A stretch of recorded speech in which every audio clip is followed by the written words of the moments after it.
My name is Anwar Al Sharif, Anwar Al Sharif in Arabic. I am an awesome teacher, not just a teacher. My talk is about education. So, hi. I got it. Hello. 400 people, give or take. Scary. Really scary. It is scary to be up here. It is really scary, taking really deep breaths or trying to. My senses are super focused right now, and that's really scary. All right, hold on. Well, you can see some of the parts of the brain that are in charge of fear, and they pretty much take over right now. They're gone crazy. Adrenaline rush in my body is kind of on a really high level, which, makes me want to hide here. Don't look at me, people. So, actually, no, I needed, hi. Hi. Scary. This is my feeling inside right now. You guys are looking at me and I want to go crazy. Like nice crazy, not bad crazy.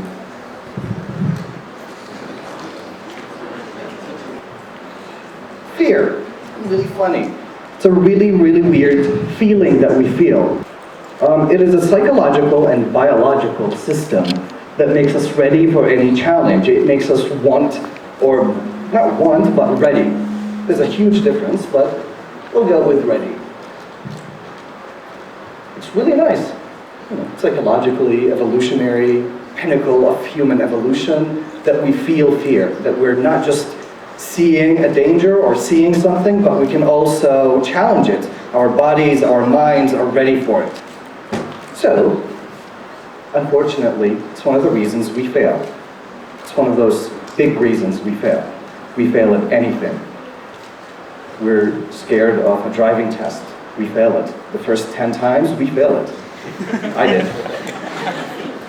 And that's saying something. It doesn't work out. Why?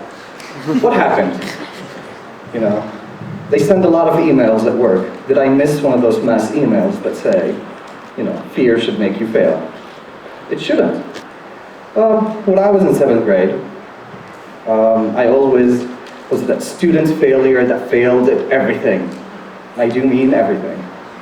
Social life, I was a failure. I was that nerdy kid that always reads. Academically, I was not just a failure, I was that failure that no teacher wanted to deal with. It's true. I spent my time in life reading books, really amazing books. Great heroes that saved the day by accomplishing a great feat of strength, or wisdom, or integrity sometimes, especially this guy. When I wasn't, I was playing games. I was becoming those heroes that saved the day. During this time, during these games, fear to me was that tool to survive. It taught me what to do. It kept me alert, and it was that thing that just told me what I should do, what I should avoid. It added excitement in the game, but not in life. Not in life. In my school, my fears were the cause of my failure. You'd think that, an evolutionary thing like that would help you. No, it was the exact opposite. Until my 7th grade English teacher, Mrs. Mollahan, took me up as a case. She did 4 things differently with me. And first one, she sparked my curiosity. She let me try. She customized my learning experience in the classroom based on my skills, based on my abilities and what I wanted to learn. And she rewarded my effort. 4 very simple things that can make a huge difference in a student's life. All right.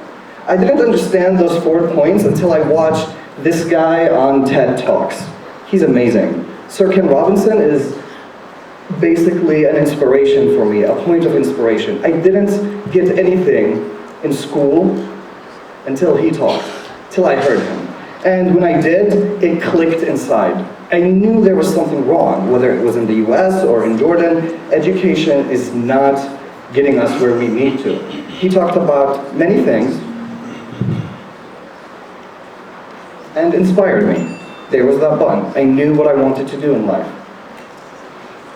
So I started experimenting.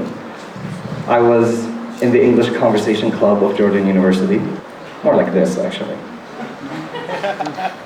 I started experimenting with the students, and I know some of you are here, and I'm sorry that you're finding out this right now, but you were my test rats.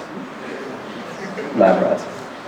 I was experimenting. I wanted to know, have you ever had that class, that lesson you always hated? Let me describe it for you. It was the last class on a Thursday for us, and it was on Friday in the US. We wanted to go home. We didn't want, we just want to go home. That's what I was experimenting with the English Conversation Club. I had to get the students that are not paying for this, by the way, this was free of charge. They're not paying for this. I had to get them involved. I had to get them to learn, to be able to practice English in a very fun, energetic environment, and come back next week. That's a lot to do. So with that experimentation, my own research, and it was a lot of self-development, self-improvement. I went from marketing. I graduated with marketing. And I went from marketing to leadership to personnel development until I felt comfortable enough that I could teach. All right. But I had 1 year of experience in the traditional sense of education, where a teacher walks in, hands out the information, and expects the student to memorize it, understand it on their own, and if they do have any questions, they can ask their parents, not the teacher. I noticed a couple of things. The students are really, really not engaged. Another thing, any mistake a student makes is brutally punished. And I mean brutally in the entire definition of that word. On your first month exam, because we have first, second, third, and final exams. On your first month exam, a mistake, a 15 out of 20, means that you will never get that 95%, and higher than 95%. It's impossible. You're at that point, you're a month in the school, and you're never going to get above a 95. Let's say you did something wrong on the second month. You got a 10 out of 20. At this point, it's impossible for you to get above an 85. And so on and so forth. By the end of the semester, the student doesn't want to learn. We're not learning, we're just literally crushing them. We're flushing them down the educational drain. That was a joke. Laugh. Next, please. For a student, and this picture really reminds me of how I was before Mrs. Mollahan. Everyone told me what to do. And that's what we tell our students, do this, do this. No one communicates with that student. No one tells them, let me help you out. This is how it should be done. Try it out today. If it doesn't work, we'll try it out again next time. All right, so as a teacher, I decided to do something. I wanted to use my experience in life, my failure in school, as something to lay out the plan for, my teaching methods. I wanted to do it opposite. I wanted the first month to be the first step for them to gain, first threshold for them in education in my classroom. With curiosity, all right, they reach the second month. What is happening? Why is it rising and not falling right now? Can someone figure it out? Can someone tell me why is it rising? I did something. I used the games that I used to play when I was a kid that had a system of, you start out with 0, and the more you do things, the more you gain. It's basic. If you ever played an RPG game, you know what I'm talking about, and most of you have, hopefully. All right, so my students start out with 0. The more quests, not homework or assignments or exams, the more quests that they do, the more they gain. The more XP they gain, the more empowered they are. Some quests will open up new quests that can never be opened unless you do this one thing. This way, I get them wanting to learn. I get them wanting to make a mistake, because making that mistake will give them extra XP. Will make them more empowered, will give them an extra skill. You tried something, it didn't work, you still learn from it. And this is what I'm doing with my educational system. All right. Mine you start out with 0 XP, very little experience, almost level 0 or 1. You have nothing, really, except the old information. The more you do, you reach level 1. You do enough XP points, you do enough quests to gain XP points, and you get to level 1. Once you get to level 1, you have to do more complex, more intense quests, and you reach level 2. And then at the end, you reach, you're ready to face the boss. Who's the boss? Notice my fine Photoshop skills. That is skill, people. The boss is me. The boss is me. A student can take me down academically. Academically, I don't want to, hit anybody. Academically, if you can take me down academically, you've earned it. This is it. This is your final. This equates your final. You can take me down. You can take down a boss in a game. Isn't that it? You finished it. It's a semester-long game, and at the very end, your final is another game. It's not an exam. It tests you out. This is a fun thing that teachers do. It's a metric for me. This is how I do it.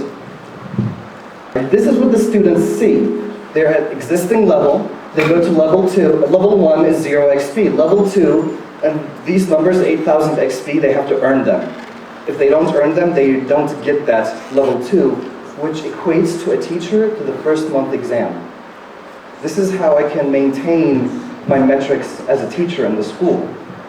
The students go up higher and higher, and the grades go up higher and higher, and this is how I quantify his grade. This is how I tell him, this is your grade. He will still take exams, but they're not scary, they're not pushing him down. He wants to do it.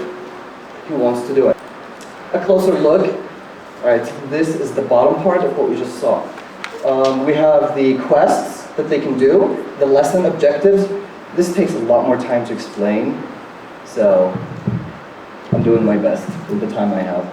The lesson objectives, the green are the quests that they actually have to do.